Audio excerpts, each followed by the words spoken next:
પણ ઉદ્ધાર કરનારી છે. આપણને કથા હોય, ઉત્સવ હોય, મનોરથ હોય અને કેવું થઈ જાય, આની વ્યવસ્થા કરવાની છે, આમ કરવાનું છે, આમ કરવાનું છે, આ વસ્તુ લાવવાની છે.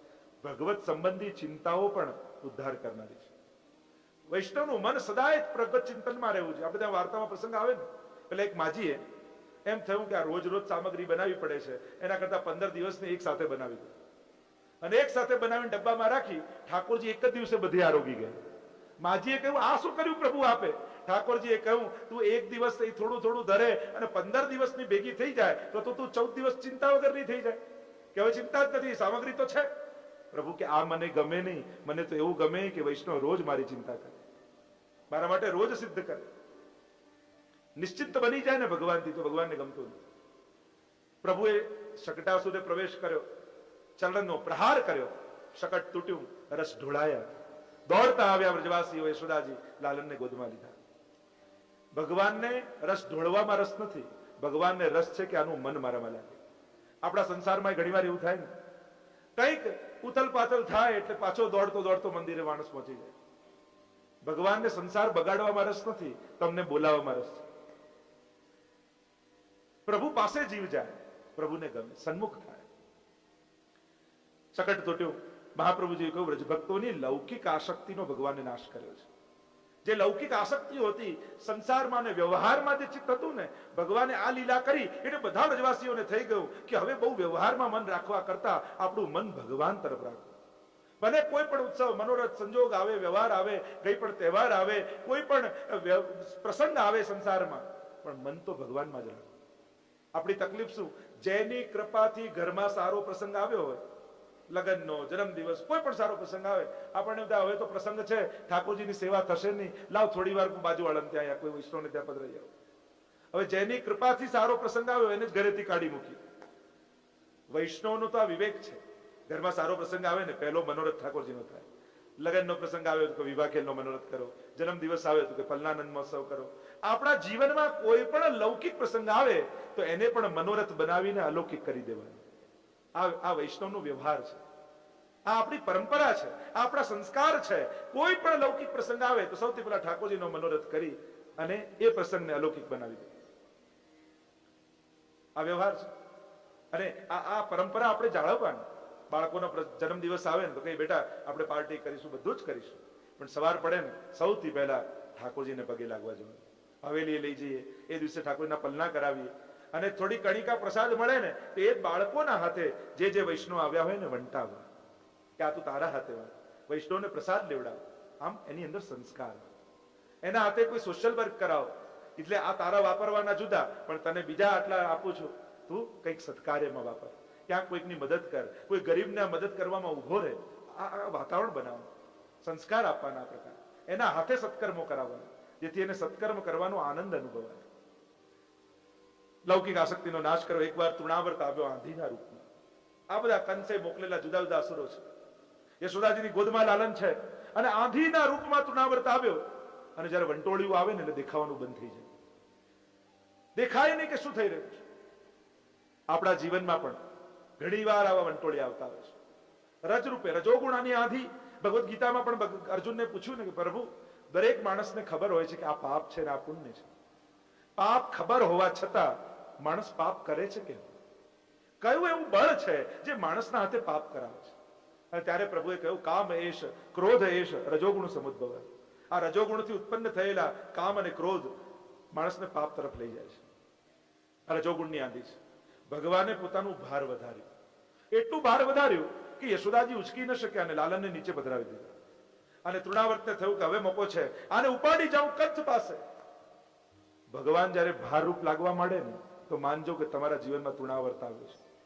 ઓહો, ઠાકોરજી પધરાવી લીધા, હવે સવારે જાગવું પડશે, ભોગ ધરવો પડશે, શૃંગાર કરવા પડશે. ભગવાન એ આપણા આનંદનો આધાર છે, ભાર નથી. ઘણા લોકો વિચારીને ભાર બનાવી દે. પધરાવા તો છે પણ આ બધું કરવું પડશે, કેમ થશે? અરે જેને જેને પધરાવ્યા બધાને થયું તો તમારે થશે. એ આનંદનું કેન્દ્ર છે. એને ભાર ન માનો, એને આપણા જીવનનો આનંદ માનો કે આના થકી મારા જીવનમાં આનંદ છે. આવું જયારે માનશો ને તો ભાર નહીં લાગે, આનંદ આવશે. પણ પ્રભુ જયારે ભાર રૂપ લાગવા માંડે એની સેવા જ્યારે ભારૂપ લાગવા મળે ત્યારે વિચારવું કે આ તૃણાવર્તે મારા જીવનમાં પ્રવેશ કર્યો છે.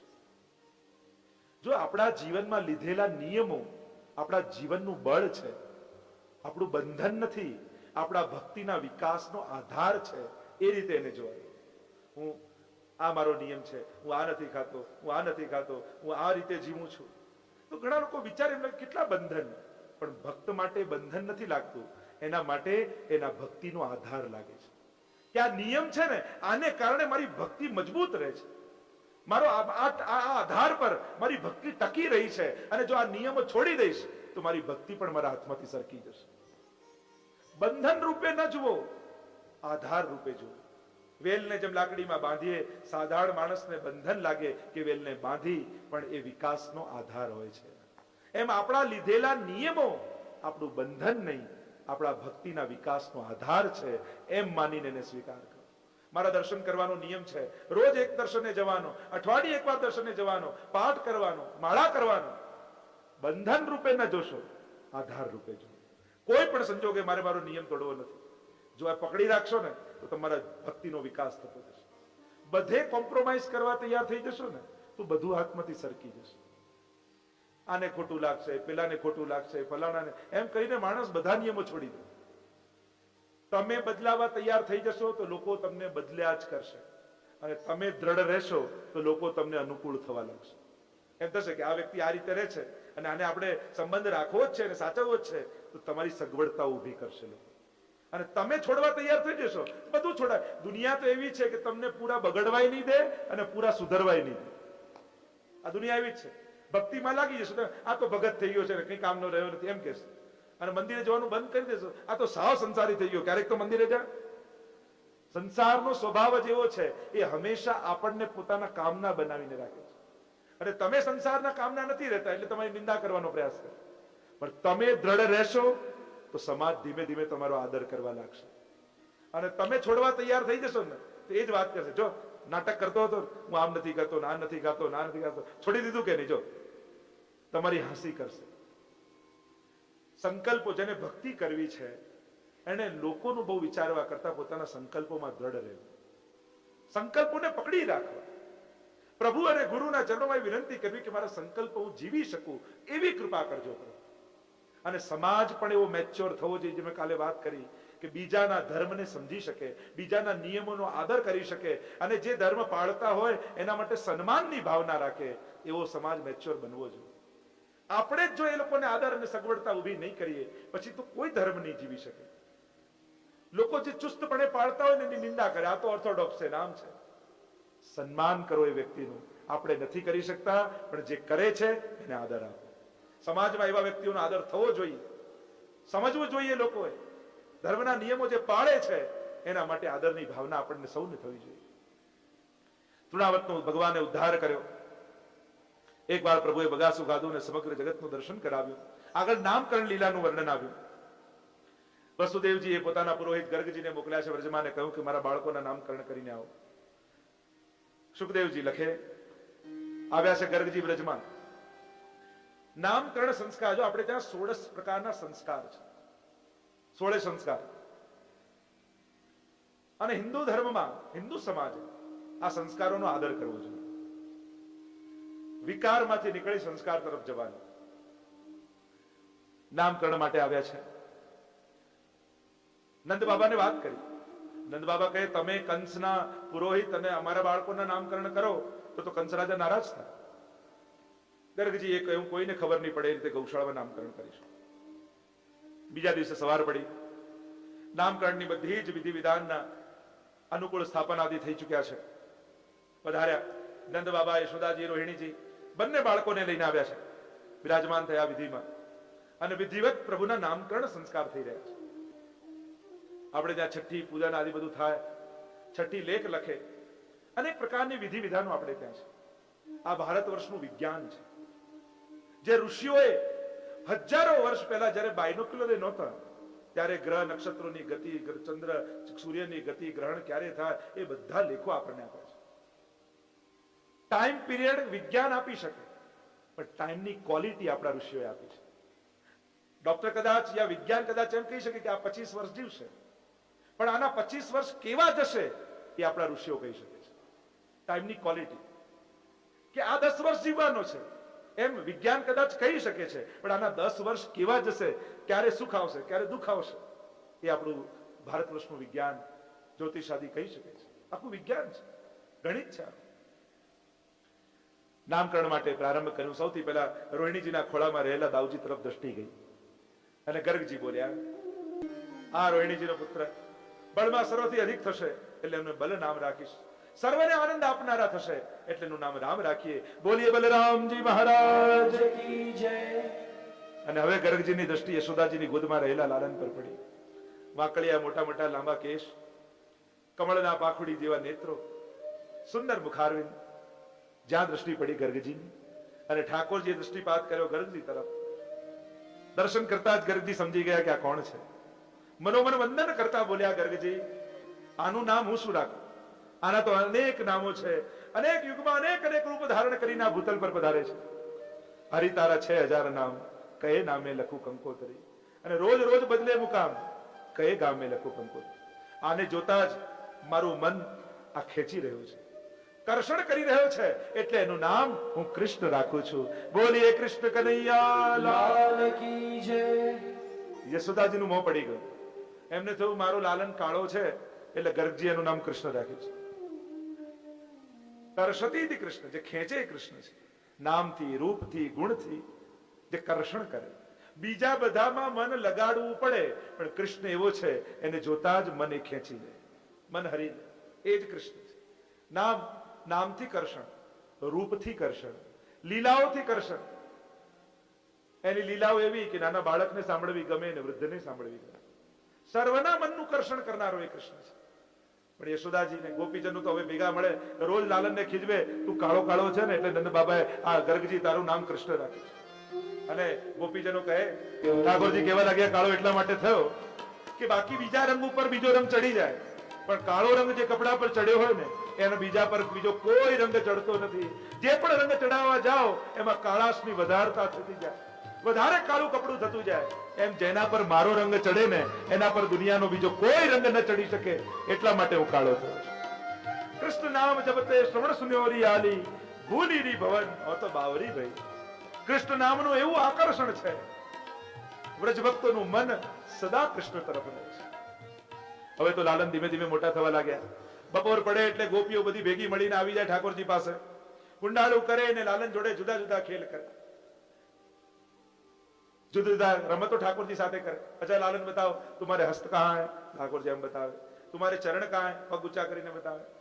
ગોપીઓને થયું ઠાકોરજીને કાન પકડાવી દી. અચ્છા બતાવો લાલન કાન કહાં હૈ. અને આ તો ચતુર શિરોમણી ઉભા થઈને ગોપીના કાન ખેંચીને કે આ રહે. આને કોણ પહોંચી શકે? રોજ પલ્લામાં યશોદાજી ઝુલાવતા હોય લાલનને. ચોકમાં ઉભેલી ગાય રોજ દર્શન કરે ને મનમાં મનોરથ કરે કે આવું સુખ અમને ક્યારે મળે. એકવાર ઘૂંટણી ચાલતા જતા લાલન બેસેલી ગાય હતી એની પાસે પહોંચી ગયા. બંને શીંગડા પકડ્યા અને ગાય ઊભી થઈ ગઈ. પ્રભુ લટકતા રહી ગયા અને ગાયને યાદ આવ્યું રોજ યશોદાજી કેવા પલ્લા ઝુલાવે. ગાય પણ પોતાનું મસ્તક નીચે ઉપર કરી જાણે યશોદાજી પલ્લા ઝુલાવે એ રીતે ગાય પણ પલ્લાનો આનંદ લઈ રહી છે. સુંદર પેજનિયા સિદ્ધ કરાવ્યા લાલનને, ચરણોમાં ધરાવ્યા અને ચાલે એટલે છુમ છુમ છુમ છુમ અવાજ થાય. પાછળ વળીને જોઈએ અવાજ ક્યાંથી આવે છે.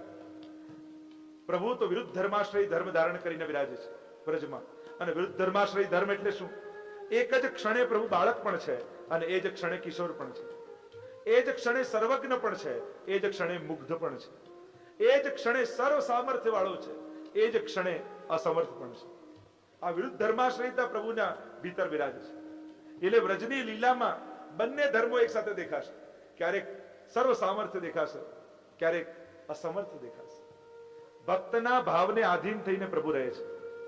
ભગવાન કેવા છે કોઈ પ્રશ્ન કરે તેનો જવાબ શું હોય શકે?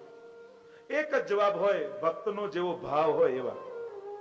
તમે જે ભાવ લઈને ઠાકોરજી આગળ બેઠા હો ને પ્રભુ એવા થઈ જાય. તમને જો એવો જ્ઞાન માર્ગી ભાવ છે કે બધાને જમાડનારો એ છે, એને શું ધરવાનું? તો પ્રભુને ભૂખ નથી લાગતી.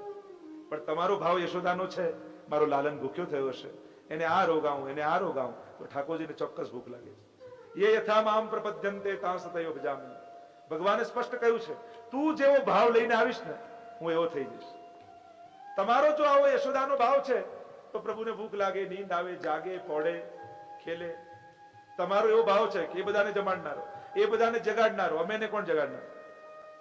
જેવો તમે પ્રભુ રસરૂપ છે ને. વેદમાં બ્રહ્મને રસો વૈશ કયા, અને રસનો સ્વભાવ જેવા પાત્રમાં લો એવું થઈ જાય. પવાલામાં લો તો પવાલા જેવું, વાટકીમાં લો તો વાટકી જેવું, થાળીમાં લો તો થાળી જેવું. પ્રેમ તે પ્રગટ હોહી મેં જાના. તમારો જેવો પ્રેમ હોય ને ઠાકોર જેવા થઈ જાય. તમારા ભાવ પર આધાર રાખે છે. તમારે યશોદા બનીને ઠાકોરજી આગળ જવાનું છે, તમારે ગોપી બનીને જવાનું છે. ત્રિલોકને નચાવે છે એ બરાબર, પણ ગોપીના ભાવની પાછળ એ ત્રિલોકને નચાવનારો નાચે પણ છે, એ પણ સત્ય છે. જેવો ભાવ એવા ભગવાન. હવે તો પ્રભુ મોટા થયા, બાળકોને ભેગા કર્યા અને ટોળકી બનાવી અને નક્કી કર્યું બાળકોની સાથે, જો આપણું આ મંડળ નિયમ એક જ, જે મળે વાટીને ખાવાનું. માખણ મળે તો માખણ ને માર મળે તો માર, જે મળે વેચીને ખાવાનું. અને હવે તો ગોપીઓ ફરિયાદ લઈ લઈને યશોદાજી પાસે આવે. સવાર પડે ને બૂમ પાડે, અરે યશોદા બહાર આવ. યશોદાજી દોડતા દોડતા કામ છોડી ના, શું છે આ તારો લાલન જો વત્સાર મંચન પછી સમયે ક્રોધ સંજાત હાસહ. અમારા વાછરડાઓને કા સમય છોડી દે છે? હજી તો ગાયને દોવાની બાકી હોય, એના પેલા ગાય વાછરડાને છોડી દે, બધું દૂધ પી જાય, અમે દોઈએ શું ને વેચીએ શું? યશોદાજી કે બહુ સારું કરે છે મારો લાલ. ગાયના દૂધ પર પહેલો અધિકાર વાછરડાનો છે, અને તમે એને પીવા દેતા નથી. મારા લાલને બહુ સારું કર્યું. વિવિધ પ્રકારના ઉરાહના લઈને યશોદાજી પાસે આવે, પણ ઉદ્દેશ્ય ઠાકોરજીના દર્શન કરવાનું હોય. આ લાલન કેવું કેવું દંડી થઈ ગયો છે. અમારા ઘરે માખણ ચોરી કરીને ખાય છે, તમારા ઘરમાં આટલું આટલું ભર્યું છે, પણ ખબર નહીં કેવો તમે લાલનને જણ્યો છે. એવા એવા તો એને ચોરી કરવાનો ઉપાય આવડે છે. છાનો માનો આવે. એકવાર અમારા ઘરે આવ્યો, ગોપી કહેવા લાગી, મારા પતિની ચોટલી અને મારા ચોટલાને ગાંઠ મારીને જતો રહ્યો, અને માખણનું માટલું ઉતાર્યું, તાળી વગાડી, અમે બંને જાગ્યા અને પાછા ધડામ દઈ નીચે ઠેંગો બતાવીને ભાગી જાય. એવા એવા તો ઉપાય કરે છે. એકવાર ચંદ્રાવલીએ કહ્યું કે મારા ઘરે ચોરી કરીને બતાવો ત્યારે સાચો. પ્રભુએ કહ્યું તારા પર પણ કૃપા કરીશ. નાનકડી ગોપીનો વેશ ધરાવી, ઘૂંઘટો તાણી ચંદ્રાવલીનો દરવાજો ખટખટાવ્યો. દરવાજો ખોલ્યો, જુએ છે નાનકડી ગોપી અને લાંબો ઘૂંઘટો તાણ્યો. પૂછ્યું કોણ છે તું? અરે મને ના ઓળખી, તારી નાની બેન ભદ્રાવલી. અરે મારી નાની બેન ક્યાંથી આવી? તું પરણીને ગઈ પછી મારો જન્મ થયો છે. પેલી નીચેથી ઉપર જુએ, આખું શરીર ઢંકાયેલું ને હાથ દેખાયા, એ પણ કાળા કાળા. ચંદ્રાવલી કે અરે અમારા બાબા ગોરા, મૈયા ગોરી, હું ગોરી, તું ક્યાંથી કાળી કાળી થઈ? વાત માનો છે. તારો જન્મ થવાનો હતો ત્યારે તો માખણ મિશ્રી બહુ ખાધા, અને મારો જન્મ થવાનો હતો ત્યારે જાંબુની સિઝન ચાલતી હતી. કાળા કાળા જાંબુ ખાઈને કાળા કાળા યમુનાજીમાં નાય એટલે કાળી થઈ. ઠાકોરજી જોઈને જ આવેલા કે હમણાં જળ ભરવા જશે. અને ચંદ્રાવલીએ કહ્યું સારું થયું બેન, તું આવી ઘરમાં થોડું મારું કામ કર, થોડું ઘર ચોખ્ખું કરી દઈશ, હું જલ ભરીને આવું. ઠાકોરજી કે તું જા તો ખરી, આખું ઘર ચોખ્ખું કરી નાખીશ. અને પેલી તો માટલું લઈને ગઈ અને જ્યાં કુવાની પાસે બધા સખીઓ સાથે વાત કરે, અરે આજે મારી નાની બેન આવી, અને અમારા ઘરમાં બધા ગોરા ને કાળી. બધી ગોપીઓ કે ક્યાંક પેલો કાળો કનૈયો ના હોય. અને પેલીને યાદ આવ્યું, માટલું ફેંક્યું, દોડતા દોડતા ગઈ. અને અહીંયા તો પ્રભુએ બધા સખાઓને બોલાવ્યા, માખણ મિશ્રી ખાધા. માખણ લઈ અને દહેલી ઉંબરો હોય ને એમાં લગાડી આસપાસ. અને ઠાકોરજી જ્યાં દૂધની મટકી મોઢામાં માંડી, દરવાજો ખોલીને જ્યાં ચંદ્રાવલી આવી, સીધી માખણમાં પગ પડ્યો, લપસી. ઠાકોરજી મુખમાં ભરેલું દૂધ પિચકારી મારી ભાગે. ફરિયાદ કરવા આવી, અરે તારો કનૈયો કેવો ઉદંડી થયો છે, કેવા કેવા ઉપાય કરીને ચોરી કરે છે. યશોદાજી કે પણ છીકા ઉપર મૂકો ને. અરે છીકા સુધી પહોંચી જાય છે. તળાવમાં જાય, કમળની નાળ હોય ને એ લઈ આવે. એક સખાને નીચે ઘોડો બનાવે, ઉપર ચડે અને કમળની નાળ મટકીમાં નાખે અને લઈને સીધો ઊંડો શ્વાસ લે અને બધું દૂધ પી જાય. આ સ્ત્રોતો હમણાં આપણે વાપરીએ છીએ, શોધી છે ભગવાને. બધું દૂધ પાન કરી જાય. કેવા કેવા તોફાન કરે. એકવાર એક ગોપી કહ્યું મારે ત્યાં ચોરીને કરીને બતાવો, ત્યારે જાણો. પ્રભુ કહ્યું તારે ત્યાં પણ કરીશું. પ્રભુ એના ઘરે પધારે અને સંતાઈને ઊભી હતી, પકડ્યો એનો પ્રભુનો હાથ. આજે તો યશોદાજીને બતાવીશ કે કોણ ચોરી કરે છે. અમે જઈને કહીએ ત્યારે માનતા નથી યશોદાજી. આજે રંગે હાથ તને પકડ્યો છે, આજે યશોદાજી માનશે. અને પકડીને લઈ ગઈ અને પાછળ બધા ટોળકી હો હો હો કરતા કરતા. અને પાછળ પાછળ એક ગોપીનો દીકરો એ પ્રભુની ટીમમાં પાછળ પાછળ વચમાં બજાર આવ્યું અને સસરાજી દુકાને બેસેલા એટલે ગોપી ઘૂમતો તાણે ઠાકોરજીને થયું કે હવે મોકો છે. કેવા લાગે, અરી ગોપી મારો હાથ દુખે છે, ક્યારનો તે પકડી રાખ્યો છે, હું કેવો કોમળ, તારો હાથ કેવો કઠોર, એમ કર પકડી રાખ, પણ હાથ તો બદલી લે, આ છોડી ના પકડી લે. ગોપીને પણ દયા આવી, હા કનૈયો કેવો કોમળ છે, ઠીક છે આ છોડ બીજો લાવ. અને જ્યાં હાથ છોડ્યો પાછળ એનો દીકરો આવતો તો એનો હાથ પકડાવી દીધો, ખિસ્સામાંથી મિશ્રી કાઢીને મોઢામાં ભરી દીધી, મિશ્રી પીગળે નહીં, પેલો બોલે નહીં. અને આ તો પકડીને લઈ ગઈ યશોદાજી આગળ. અરે યશોદા બહાર આવ, જો આજે ચોરને પકડીને આવી છું. ઠાકોરજી છાના માના દોડતા ગયા, નંદાલયની પાછળ કૂદકો મારી સૈયા મંદિરમાં જઈને પડી ગયા. જો ચોરને પકડીને લાવી, યશોદાજી બહાર આવે, જુએ એના દીકરાનો હાથ પકડે છે. યશોદાજી કે હું નહીં તું જો. અને જ્યાં ઘૂંઘટો ખોલીને જોયો, જો અરે ચિટ્ટુ તું ક્યાંથી?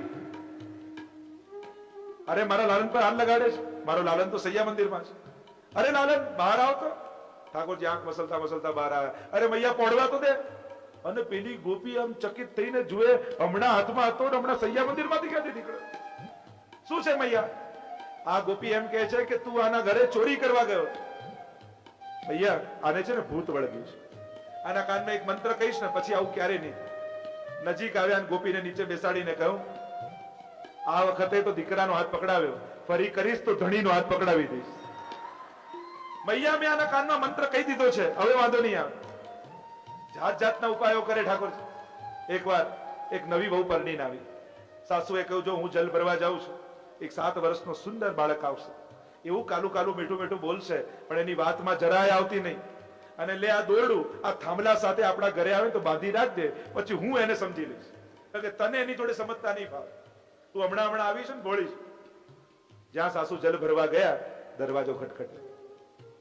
જ્યાં દ્વાર ખોલ્યું, એવું સુંદર 7 વર્ષનું લાલન, વાંકડિયા કેસ, એવું સુંદર મુખારવિંદ. આ ગોપી તો મુગ્ધ બનીને જોવા લાગી.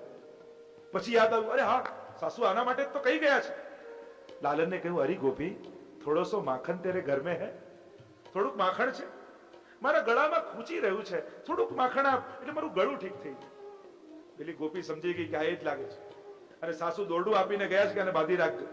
અને લાલનને કહેવા લાગ્યા, વહુએ કહ્યું, જો ભોળી ગોપી, મારા સાસુ કહી ગયા છે કે જો તું ઘરે આવે ને તો તને આ દોરડાથી થાંભલામાં બાંધી દેવું. ઠાકોરજી કે તો બાંધી દે, હું ક્યાં ના પાડું છું, બાંધી દઉં તને. કે હા ચાલ થાંભલા પાસે આવ. થાંભલા પાસે પ્રભુ આવે અને પેલી ગોપી પગથી આમ આમ આમ આમ દોરડું લે. ઠાકોરજી આમ હાથ પોળા રાખે અને આખું દોરડું વીટી લે, એટલે હાથ આમ લઈ લે એટલે પાછું દોરડું પડી જાય. બીજી વાર ફરી બાંધવાનું શરૂ કર્યું, દોરડું પ્રભુ હાથ પોળા રાખે, પાછું આમ દોરડું બંધાય, પાછું હાથ લઈ લે, દોરડું પડે. 3 વાર એમ થયું, એટલે પ્રભુને તું હવે મોકું છું. અરે તું અમારા ગામમાં આવી પરણીને આવી, તારી માએ તને આટલું નથી શીખવાડ્યું? પેલી ગભરાઈ ગઈ, તને બાંધતા નથી આવડતું? કે ના લાવ તને હું શીખવાડું, લાવ દોરડું. પેલી ગભરાઈને ઠાકોરજીને દોરડું આપી દીધું. ઉભી રહી જાય અહીંયા થાંભલા પાસે, પેલી ઉભી રહી ગઈ. ઠાકોરજી કહ્યું, આ દોરડાનો છેડો પકડ. પેલી પકડી રાખ્યો. ઠાકોરજી નીચેથી ગોળ ગોળ ગોળ ગોળ ગોળ ગોળ આંટી મારતા અને જે છેડો હતો એમાં ગાંઠ બાંધી દીધી. અને કહ્યું, હવે શીખી ગઈ કે હા તો બંધાઈ લીધે અમને.